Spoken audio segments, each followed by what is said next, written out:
ਮੇਰੇ 100 ਗਜ ਮੇਰੇ ਬਾਪੂ ਦੇ ਨਾਂ ਤੇ ਹੁੰਦੇ ਹੋਏ ਵੀ ਮੈਨੂੰ ਬਾਹਰ ਕੱਢਿਆ। ਠੀਕ ਹੈ, ਹੁਣ ਇਹ ਦੁਕਾਨ ਸੀਗੀ ਮੇਰੇ ਕੋਲ, ਮੈਨੂੰ ਇੱਥੋਂ ਵੀ ਇਹਨਾਂ ਨੇ ਆਪ ਕਬਜ਼ਾ ਕਰ ਲਿਆ। जब तक मेरे नाल न्याय नहीं होएगा, मेरी ननान अर्चना ठाकुर के उत्ते पर्चा दर्ज नहीं होएगा, ACP परवेश चोपड़ा के खिलाफ कार्रवाई नहीं होएगी, तब तक मैं इत्थे ही भुख हड़ताल ते बैठी। इनका ये सब हरकतें शुरुआत से रही, इन्होंने कोई कसर नहीं छोड़ी है हमें तंग करने की, हमें परेशान करने की। की हक बनता सी ACP परवेश चोपड़ा नूं मेरी दुकान कोर्ट केस से चलते हुए मेरी दुकान खुलवा के दिख। एक कागज़ जरूर है, मैं तुहानूं दस सकदा, उस एक कागज़ जरूर बनाया गया जिहड़ा भोला राम अरुण के नाम से बनाया गया, लेकिन वो दुकानदार के किसी के दस्तखत है ही, सिर्फ अरुण ते इहदे दादे दे दस्तखत ने, होर किसी दस्तखत नहीं है। मैनू मेरी भैन ना मेरा बहुत देर तो मैनू तंग कर रही है, मेरा सारा कुछ उन्हें पुलिस के सपोर्ट नाल ही खोया, मैनू घरों भी उन्हें पुलिस सपोर्ट के नाल ही बाहर बेदखल किया हुआ मेरे परदादा जी भोला राम जी और मेरी दादी कमला ठाकुर ने, इनको बेदखल किया हुआ है इन दोनों की हरकतों की वजह से। ये बहुत मारते पीटते थे हमें, सिलेंडर लेके आ जाना, जलाने की धमकियाँ देनी, कभी पेट्रोल की बोतल लेके आ जानी कि मैं अपने पे पेट्रोल डाल के आपको जेल में करवा दूंगी। तो इन्होंने कोई कसर नहीं छोड़ी है। मेरी भैन पोलीटिकल सपोर्ट के नाल उत्थों घरों भी कढ़िया, पुलिस की हैल्प लैके हुण इस दुकान ते भी कब्जा किया, तो मेरी कोई सुनवाई नहीं। कमला ठाकुर और ते केस दर्ज करो, और जिहड़ी उहदी बेटी है विपुल ठाकुर और ते केस दर्ज करो। दोस्तों हुण घर दा मामला है, तो असी इन्हां दे बयान लैके ते उन्हां बच्चिआं ते या उन्हां ननान ते किस तरह केस दर्ज कर दी, जद कि सच्चाई है ही नहीं।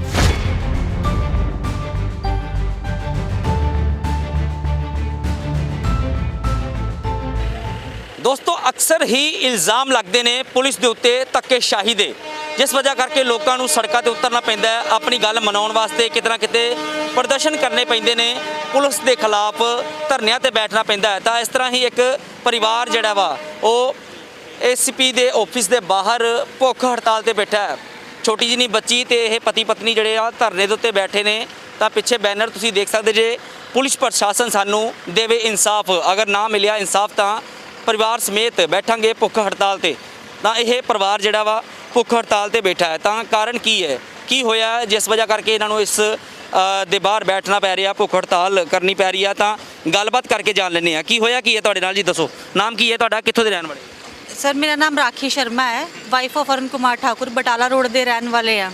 साड़ी एक दुकान है जिसे आलू वाले कट्टे लाले वाली गली दे विच, जिहदा किरायानामा मेरे घर वाले हसबैंड के नाम दिता सीगा। पहले किरायानामा 2 जने के नाम दे सी, दादा जी के नाम दे, दादा जी एक्सपायर हो गए, सिंगल किराएदार एको ही रह गया अरुण कुमार ठाकुर। दुकान के मालक ने साढ़े उत्ते केस किया होया दुकान खाली कराने वास्ते, उहदे चलदे होए ACP परवेश चोपड़ा सेंट्रल ने 17 फरवरी को इन्होंने रीडर निर्मल सिंह का फोन आया कि तुम दुकान की चाबी उत्थे लैके पहुँचो कि मैं मौका वेखन आना चाहता हाँ कि इत्थे कब्जा किया, क्योंकि मेरी ननान अर्चना उत्ते इस दुकान के उत्ते अपना हक जमा रही है। तो ना मैं ACP सर नूं कहा कि सर तुहाडे कोल कोई कोर्ट का नोटिस है, कोई अथॉरिटी हैगी है मेरी दुकान खुलवाउण दी, मैं तो दुकान खुलवा के नहीं दिखा सकती। कहते जी मैनूं कोई मतलब नहीं है कोर्ट की अथॉरिटी का, मैं अपनी ड्यूटी कर रहा, तुसीं मैनूं दुकान खोल के विखाओ।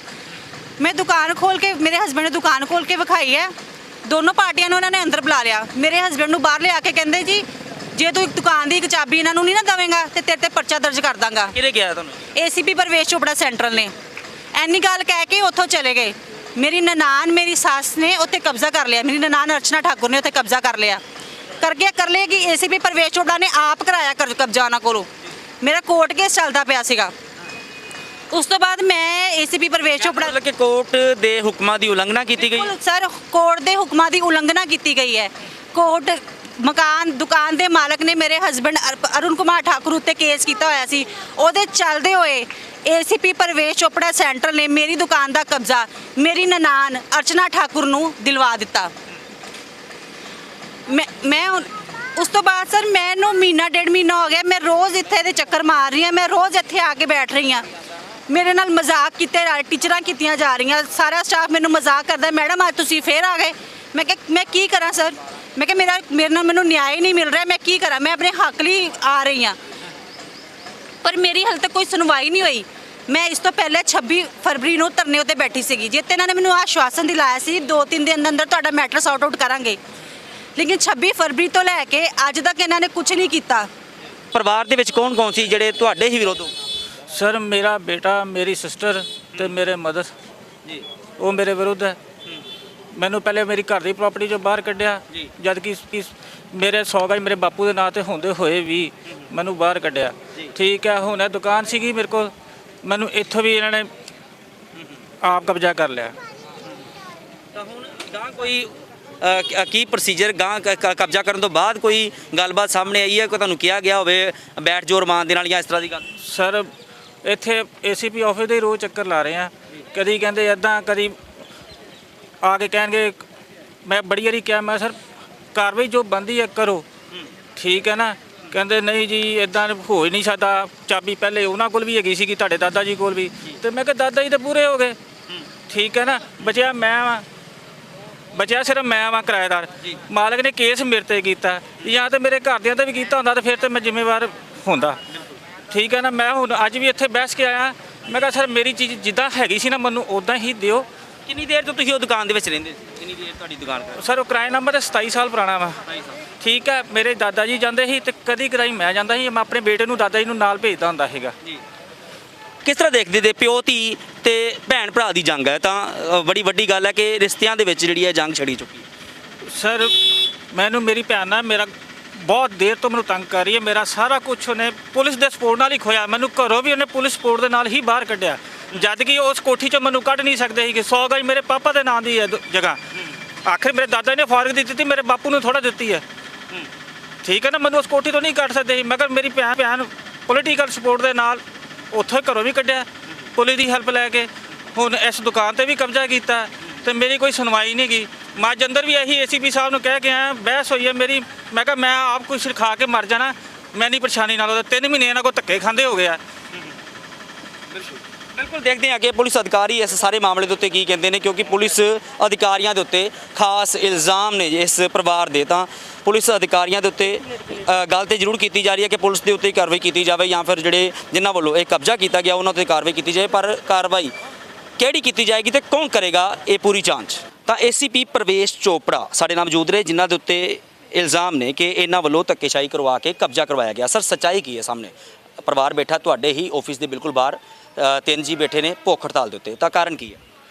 ਦੇਖੋ ਜੀ, ਇਹ ਪਰਿਵਾਰਕ ਝਗੜਾ ਫੈਮਿਲੀ ਮੈਟਰ ਹੈ। ਇਸ ਫੈਮਿਲੀ 'ਚ ਭੋਲਾ ਰਾਮ ਜਿਹੜੇ ਇਹਨਾਂ ਦੇ ਪੜਦਾਦਾ ਸੀਗਾ, ਉਹ ਦੁਕਾਨ ਕਰਦੇ ਸੀਗੇ ਲਾਲਾਂ ਦੀ ਗਲੀ 'ਚ। ਉਹਨਾਂ ਕੋਲ ਦੁਕਾਨ ਕਿਰਾਏ ਤੇ ਸੀਗਾ ਪਿਛਲੇ 50 60 70 ਸਾਲ ਤੋਂ। ਜੋ ਉਹਨਾਂ ਦੀ ਡੈਥ ਹੋ ਗਈ ਤੇ ਲੋਕਡਾਊਨ ਲੱਗ ਗਿਆ ਤੇ ਉੱਥੇ ਤਾਲਾ ਉਹਨਾਂ ਦਾ ਵੱਜਾ ਸੀਗਾ। ਤੇ ਦੋਨੋਂ ਪਾਰਟੀਆਂ ਨੇ ਦਰਖਾਸਤਾਂ ਦਿੱਤੀਆਂ ਕੋਤਵਾਲੀ ਥਾਣੇ 'ਚ ਜਾ ਕੇ ਕਿ ਤਾਲਾ ਦੂਜੀ ਹਰ ਪਾਰਟੀ ਤੋੜਨ ਰਹੀ ਹੈ। ਇੱਕ ਪਾਰਟੀ ਨੇ ਦੂਜੀ ਖਿਲਾਫ ਦੇ ਦਿੱਤੀ, ਜਿਵੇਂ ਰਾਖੀ ਸ਼ਰਮਾ ਨੇ ਦਰਖਾਸਤ ਦੇ ਦਿੱਤੀ ਆਪਣੀ ਬੇਟੀ ਨਿਪੁਨ ਠਾਕੁਰ ਦੇ ਖਿਲਾਫ, ਕਿਉਂਕਿ ਇਹ ਇਹਨਾਂ ਦੀ ਹਸਬੈਂਡ ਦੀ ਪਹਿਲੀ ਵਾਈਫ ਦੀ ਬੇਟੀ ਹੈ। ਜਿਹੜੀ ਰਾਖੀ ਸ਼ਰਮਾ ਹੈ ਉਹਨਾਂ ਦੀ 3rd ਵਾਈਫ ਹੈ। ਤੇ ਉਧਰੋਂ ਨਿਪੁਨ ਸ਼ਰਮਾ ਨੇ ਦਰਖਾਸਤ ਦਿੱਤੀ ਹੈ ਆਪਣੀ 3rd ਮਦਰ ਦੇ ਖਿਲਾਫ, ਸੌਤੇਲੀ ਮਦਰ ਦੇ ਖਿਲਾਫ, ਕਿ ਇਹਨਾਂ ਨੇ ਸਾਡਾ ਤਾਲਾ ਤੋੜ ਦਿੱਤਾ। ਇਹ ਦਰਖਾਸਤਾਂ ਸੀਗੀਆਂ। ਅਸੀਂ ਮੌਕੇ 'ਤੇ ਗਏ, ਜਦੋਂ ਮੌਕੇ 'ਤੇ ਗਏ ਤੇ ਤਾਲਾ ਖੁੱਲ੍ਹਾ ਸੀਗਾ। ਆਸ-ਪਾਸ ਵੀ ਪਤਾ ਕੀਤਾ ਗੱਲ ਕੀ ਗਈ ਹੈ। ਜੋ ਗੱਲ ਇਹ ਸਾਹਮਣੇ ਆਈ ਕਿ ਇਹ ਜਿਹੜੇ ਬਜ਼ੁਰਗ ਨੇ ਉਹ ਖੋਲ੍ਹਦੇ ਸੀਗੇ। ਅਰੁਣ ਜਿਹੜਾ ਕਿ ਨਹੀਂ, ਇਹ ਕਦੀ ਵੀ ਨਹੀਂ ਉੱਥੇ ਗਿਆ। ਰਾਦਰ ਕਿਸੇ ਨੇ ਇਹ ਵੀ ਨਹੀਂ ਦੱਸਿਆ ਸਾਨੂੰ ਕਿ ਹੋਰ ਕੋਈ ਬੰਦਾ ਗਿਆ ਸੀ ਕਿ ਨਹੀਂ ਗਿਆ ਸੀ। ਇਹ ਗੱਲ ਜ਼ਰੂਰ ਸਾਹਮਣੇ ਆਈ ਹੈ ਕਿ ਉਸ ਜਗ੍ਹਾ ਤੇ ਭੋਲਾ ਰਾਮ ਦੁਕਾਨ ਕਰਦਾ ਸੀ ਤੇ ਉਹਦਾ ਪੜਪੋਤਰਾ ਅਰੁਣ ਦਾ ਬੇਟਾ ਛੋਟਾ, ਉਹ ਉਹਨਾਂ ਨੂੰ ਛੱਡਣ ਜਾਂਦਾ ਸੀ, ਲਿਆਉਣ ਆਉਂਦਾ ਸੀ। ਹੁਣ ਅਸਲੀਅਤ ਗੱਲ ਇਹ ਨਿਕਲਦੀ ਹੈ, ਅਰੁਣ ਔਰ ਉਹਦੀ ਤੀਸਰੀ ਵਾਈਫ ਜਿਹੜੀ ਹੈ ਪਿਛਲੇ 10-12 ਸਾਲਾਂ ਤੋਂ ਇਸ ਘਰ ਤੋਂ ਡਿਸਓਨ ਕੀਤੇ ਗਏ।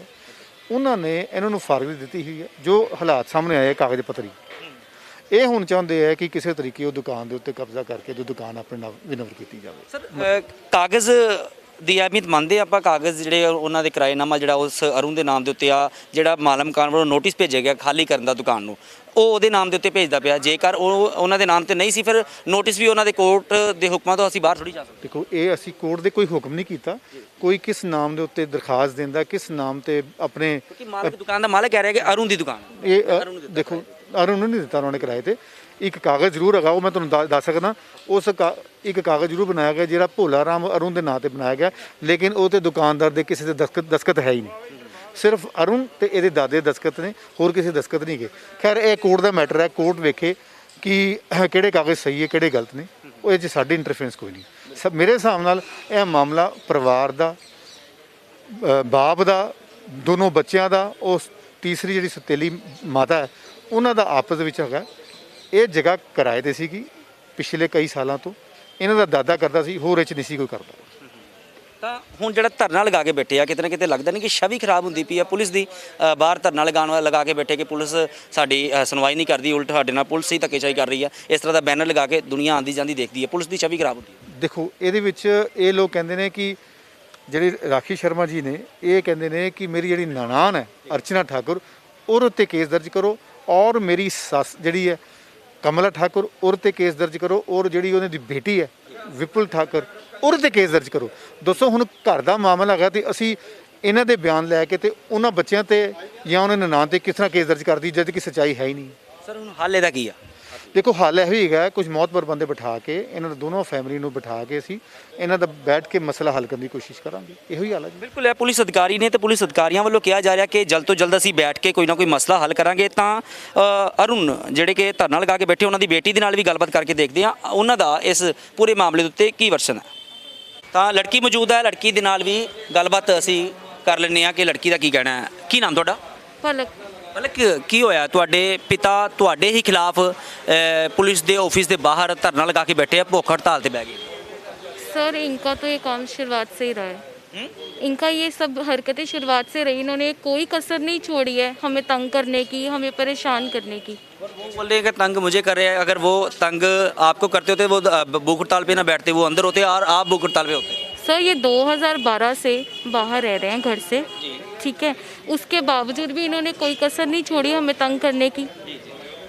बेदखल किया हुआ मेरे परदादा जी भोलाराम जी और मेरी दादी कमला ठाकुर ने, इनको बेदखल किया हुआ है इन दोनों की हरकतों की वजह से। ये बहुत मारते पीटते थे हमें। और जब 2012 में इनकी शादी हुई तीसरी, उसके बाद ये जो आए हैं, जो दूसरी आई हैं, उन्होंने तो और ही हद पार कर दी थी। सिलेंडर लेके आ जाना, जलाने की धमकियाँ देनी, कभी पेट्रोल की बोतल लेके आ जानी कि मैं अपने पे पेट्रोल डाल के आपको जेल में करवा दूंगी। तो इन्होंने कोई कसर नहीं छोड़ी है। मेरी दादी मम्मा का इन्होंने गला घोट कर मारने की भी कोशिश की थी जब वो रहते थे। कोई कंप्लेंट की थी आपने पहले पुलिस को? हाँ जी, हमने 2012 को भी कंप्लेन की हुई है। उसके बाद 2015 में जब ये पेट्रोल की बोतल लेके आ गए थे घर के बाहर, बहुत गाली गलौज की, हाथ उठाया, तो मेरे परदादा जी और मैंने मिलकर। बेटा सबसे बड़ी बात है किराए की दुकान की है। अगर तुम्हारी जायदाद की होती तो शायद हम आपको बोलते भी चलो बेटी का भी हक बनता है, बेटे का भी हक बनता है, सभी का बनता है। लेकिन एक किराए की दुकान के ऊपर जिसका नोटिस जो है मालिक तुम्हारे आपके पापा को भेज रहा है, तो फिर उसका कब्जे की बात हो रही है। सर जो डीड थी ना वो 93 की थी, उसके अंदर 2 जिनों का नाम लिखा गया था, एक मेरे परदादा जी और एक इनका। पर उस टाइम पे इनकी उम्र बहुत छोटी थी। अब पढ़ सकते हो कि वो कब की बात है। 2015 में इनको बेदखल कर दिया गया था। बेदखली में लिखा होता है मूवेबल और इमूवेबल प्रॉपर्टी दोनों से बेदखल किया गया है। जब केस चल रहा है कोर्ट में, तो इनको क्या ज़रूरत है ताले तोड़ कर कब्जा करने की? ताले तोड़े इन्होंने? ताले तोड़ने की कोशिश बहुत बारी की है इन्होंने। हमारी जो प्रॉपर्टी है उधर भी इन्होंने काफ़ी बार कब्जा करने की कोशिश की है, पर ये नाकाम रहे क्योंकि हम पुलिस को कॉल कर देते थे। पर इधर हम रहते नहीं थे, तो इनको पता था कि हम हर 2 महीने, कोविड का पीरियड था, चल नहीं रहा था क्योंकि दुकानें आपको पता है हर बंद थी। हर 2 महीने बाद बिल लेने जाते थे, बिल भरते थे और आ जाते थे। तो इस दौरान इनको पता था कि हम कब आते थे कब नहीं आते थे, तो इन्होंने उस बीच में जाकर वहाँ ताले तोड़ने की कोशिश की है। वहाँ की चाबी सिर्फ एक थी, वो हमारे पास ही है। आप क्या चाहते हो? हमें इंसाफ नहीं मिल रहा सर। इंसाफ में क्या चाहते हो? इन्होंने मेरे पे वहाँ पे भी जब हम गए थे वहाँ बिल लेने, इन्होंने जो उनकी वाइफ है थर्ड, इन्होंने मेरे पे हाथ उठाया था। मैंने कंप्लेन की थी, उन्होंने कहा था कि गवाह ले आओ, अगर कोई गवाही दे दे कि इसने हाथ उठाया तो हम कार्रवाई करेंगे। वहाँ गवाही भी हो गई कि उस औरत ने हाथ उठाया, पर अभी तक कोई एक्शन नहीं ले गया। उसके बावजूद उस औरत ने हम पे काफ़ी बार हाथ उठाया।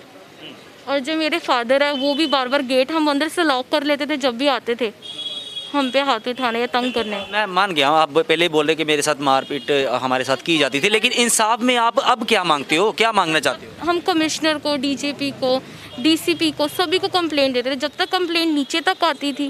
मेरी बात नहीं सुने, मसला मारने झगड़ने का है या फिर दुकान के कब्जे का है? मेन दुकान के कब्जे का है। उनको जब बेदखल कर ही दिया सर, तो उनका कोई राइट नहीं छोड़ना चाहते थे, वो बोलते हम नहीं छोड़ना चाहते हैं। सर, उनका कब्जा है ही नहीं। पहली बात मैं आपको बता दूं, कब्जा हमारा ही रहा है। गली में भी आप जहाँ जिस दुकान की बात हो रही है, आप जाके वहाँ आस पड़ोस से पूछोगे, वो यही कहेंगे कि कब्जा मेरे परदादा जी भोला राम जी का था, और उनके साथ मेरा भाई आता था, उनका पड़पोतरा आता था। बिल्कुल देखना होएगा कि हुण पुलिस ਦੀ ਜਾਂਚ ਦੇ ਵਿੱਚ ਸਾਹਮਣੇ ਕੀ ਆਂਦਾ, ਕਿਉਂਕਿ ਦੁਕਾਨ ਇੱਕ ਕਿਰਾਏ ਤੇ ਦੁਕਾਨ ਹੈ ਜਿਹਦੇ ਕਬਜ਼ੇ ਨੂੰ ਲੈ ਕੇ ਪਿਓ ਤੇ ਧੀ ਦੇ ਵਿੱਚ ਇੱਕ ਜੰਗ ਛਿੜ ਚੁੱਕੀ ਆ। ਧੀ ਕਹਿ ਰਹੀ ਹੈ ਕਿ ਇਹ ਦੁਕਾਨ ਮੇਰੀ ਹੈ, ਤਾਂ ਪਿਤਾ ਥਾਣੇ ਦੇ ਬਾਹਰ ਹੀ ਭੁੱਖ ਹੜਤਾਲ ਤੇ ਬੈਠ ਚੁੱਕਿਆ। ਤਾਂ ਪਿਤਾ ਵੱਲੋਂ ਕਿਹਾ ਜਾ ਰਿਹਾ ਕਿ ਜਦੋਂ ਤੱਕ ਮੈਨੂੰ ਇਹ ਦੁਕਾਨ ਨਹੀਂ ਦਿੱਤੀ ਜਾਏਗੀ ਉਦੋਂ ਤੱਕ ਮੈਂ ਭੁੱਖ ਹੜਤਾਲ ਤੇ ਇਸੇ ਤਰੀਕੇ ਦੇ ਨਾਲ ਬੈਠਾ ਰਹਾਂਗਾ। ਕੈਮਰਾਮੈਨ ਦਲੀਪ ਦੇ ਨਾਲ ਸੁਖਚੈਨ ਸਿੰਘ, ਅੰਮ੍ਰਿਤਸਰ।